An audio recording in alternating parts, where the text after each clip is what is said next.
बात करता हूँ खेसारी भैया के बारे में।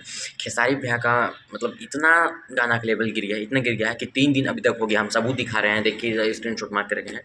3 दिन में 9,72,000 मतलब नहीं 9 लाख गया है व्यू, उतना डिटेल में नहीं बता सकते हैं, लेकिन 9 लाख बता रहा है यूट्यूब में। ठीक है, बताइए जो खेसारी भैया एक दिन में मात्र 30 मिलियन पहुँचा सकते हैं सॉन्ग आदिशक्ति फिल्म से, भतीजवा के मौत से, वह आज जान रहे हैं 3 दिन में 9 लाख, बताइए 1 मिलियन भी नहीं। ऐसा क्या होता है? देखिए जो है ना गाना मीटर ढंग का नहीं आ रहा है।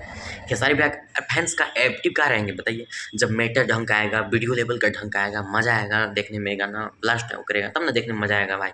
ऐसे थोड़ी होता है जो आप दे दिए हम लोग कुछ भी हैं देख लें, हैं ऐसा नहीं होता है भैया।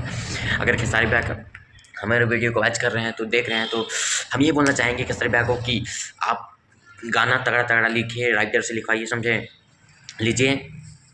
ऐसे नहीं होगा किरिया बाटे, हम मानते हैं स्लो गाना है, किरिया बाटे बलम, हमारे किरिया बाटे बलम, लेकिन इतना भी स्लो गिरा हुआ गाना नहीं है भाई। 9 लाख बताइए 3 दिन में गया व्यू। हम जान रहे हैं कि एग्रीमेंट में फंसे हुए हैं, ये है, लेकिन एग्रीमेंट में फंसे हुए तब पर भी आप गाना बजवाते हैं। अब जान रहे हैं छुट्टिएगा तो छूटा सांड या सबको दाग बिगड़ी, लेकिन गाना बदलाइए ढंग का भैया। आपका फैंस पूरी नाराज, हम क्या पूरा आपका फैंस नाराज है। ये चलते मैटर ढंग का लाइए भैया, और मार्केट में तभी मचाइए। देखिए हमारा बेइज्जती हो रहा है, 3 दिन में 9 लाख व्यू गया है, कौन बड़ा का व्यू गया है। बाकी बात आप पे है भैया, जैसा आपका मर्जी करता है। Love you guys.